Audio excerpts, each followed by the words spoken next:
अस्सलाम वालेकुम नाजरीन, मैं हूं शहजाद दुरानी और आप देख रहे हैं डेली मैदान। मैं इस वक्त एक ऐसे बदनसीब और गमज़दा बाप के साथ मौजूद हूं जिसके बेटे को कच्चे के डाकुओं ने तावान की घर से अगवा किया है। उन्होंने धमकी दी है कि अगर उनका मुतालबा पूरा न किया गया तो इनके बेटे की लाश इनके हवाले की जाएगी। बेटे की रिहाई के लिए इन्होंने कौन कौन से दरवाजे पे दस्तक दी है, इनको क्या जवाब मिला है, ये तमाम तफसीलात इनसे जानते हैं। खुद तासुल सबर दर की दारात हुए दस्तासु कम जिना अगवा शवे दे उदे कार रोजगार को ډیره مهرباني جی زما زوی اسلام آباد ته فرنیچر کار د پاره تللی و. هلته د کار کولو خو د دې نه مخکې په یو کم 13 تاریخ د 9 میاشتې زما یو زوی په اسلام آباد کې ولګېد او مړ شو. نو دی ورسره دلته راغلی و. د 10 میاشتې په 5 تاریخ دی د دې ځای نه واپس لاړو. یعنې صرف شپږ ورځې پس ما سره دا بله حادثه وشوه چې دی لاړو. نو مازدیګر ټایم کې د سره فیملي خبرې وکړې او د هغې نه پس د موبایل بند شو. چې بند شو موږ ویل دی بس ستړي بس هلته به چاته آرام کوي. خو د نهې په ورځ د موږ له ویډیو راغله چې یاره زه د ډاکوانو په قبضه کې یم او زه د سند ډاکوانو تښتولی یم. نو بیا موږ سره د دې دپاره څه جواب نه و چې دې ډاکوانو څنګه وتښتولو، په کومه طریقه لاړو. نو هغې بیا موږ له رنګ په رنګ ویډیوګانې راواستولې. تر اوسه پورې هغه ویډیوګانې راستي دمکیانې راکوي، بلکې یو څلور داسې ویډیوګانې راستولي چې هغې 4 کسان ویشتي دي. نو که تاسو دا پیسې رانه کې بس ستا د زوی هم سبا دا حلي. نو دا 15 تاریخ دا را روان 15 چې کوم دی دی موږ له اخري ټایم را کړی دی. نو د 25 لاکو مطالبه ده. نو بیا دغه ویډیو دې نه پس به څه ووایم، هېڅ هم نشم ویلی. د ظالمانو په قبضه کې دی. روزانه د 40 ورځې وشي یو مړی وشي خلک یې سنبال کړي، 3 ورځې غم وي. ما که 40 ورځې وشي روزانه مړی کېږي، روزانه غم دی، مړی نشته او جړا شته. بس دغه خبرې دي زموږ. خود تاسو له صبر در کی او هغه خیر او عافیت سره کور ته راولي. ای استاسو په زوی باندې څه تشدد کړی دی که نه؟ تاسو نه فیله ډیمانډ کوي لګیا دي؟ داسې تصویران داسې ویډیو راغلي چې هغه د معاشرې ته راخولو نه دي. په دومره ووایي چې موږ له بیا د شپې خوب نه راځي، آرام نه راځي. دا سوچ کوو چې یاره د سره به څه کېږي هلته کې د یخې یخنا کې او د پاسه پې د اورې اوبه اچوي. اورې ټپکه پرته ده، اوره پکې پرته ده، یخې د اورې اوبه پې اچوي. نو دې ته موږ چېرته کتې شو، چېرته دا برداشت کولی شو؟ دا دونه ظلم. باقي ما خو دلته پېښور کې تقریبا چې څومره کسان دي غټو غټو له تللی یم، خو هغې موږ سره میلاو شوي که درې نه. ستاسو چې کوم زوی دی دا واده شوی دی، د بچي شته؟ د ده چې 4 بچي دي. مشری لور د 6 کالو ده، ورپسې بیا تاسو حساب وکړئ 4 کاله عمر دی، 4 بچي دي.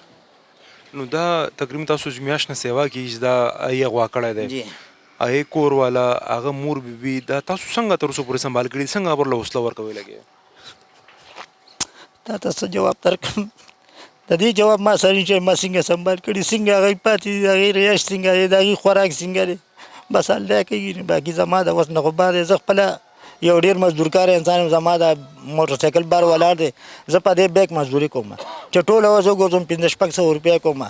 زما تپوس په تاکال کې کولی شي، شهیدآباد کې کولی شي، ټوله دنیا ما پېژني چې زه یو غریب سړی یم او زما همدغه یو ذریعه ده موټرسایکل. بل زما څه کسب نشته، نوکري مې نشته دی، سجادات کوارټر نشته. خپله د کري کور کې زما زوی هم پروت دی، زه هم پروت یم. څه وکړو؟ ژوند راته داسې لکه په سود هور کې ګرځېدل.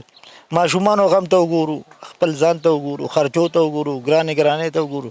ډېر زیات سخت دی لکه ژوند.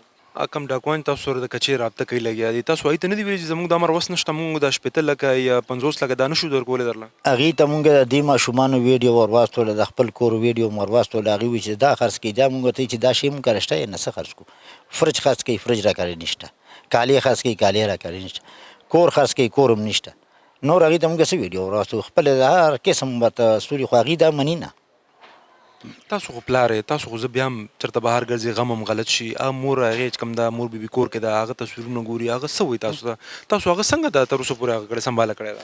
یاره دا تپوس مه کوه، ما نه دا تپوس مه کوه. بس په ژوند لاش پروت دی، لیونی ده. تاسو دا پیسې څنګه برابروي؟ موږ ته خو دا پته لګي تاسو څه چنده راټولوئ لګیا، تاسو څه داسې صاحب ثروت خلک دي چې کوم دا هم حیثیت لري تاسو سره امداد وکړي، هغې تاسو سره امداد کړی دی که نه؟ تاسو تر اوسه پورې دا چنده جمع کوئ لګیا؟ مونږ تر اوسه پورې چنده جمع کوو. د تاکال چوک کې مونږ کټه اچولې دی، پرون هم اچولې، بله ورځ هم اچولې دی. دا اوس چې زه دلته ولاړ یم، دا کسان چې تاسو وینئ دا کارخانو والے دي. نو دوی یو دغه جوړ کړی چې یاره مونږ دې لپاره چنده کوو. نو زه نن هم دې ځای کې اوس چندې له راغلی یم فلحال دې وخت سره. ستاسو زوی دې وخت په سند کې قید دی، ډاکوانو سره په سند کې دی. صوبایي حکومت کې چا تاسو سره رابطه کړې ده؟ هېڅ چا مونږ سره رابطه نه ده کړې په غټه سطحه.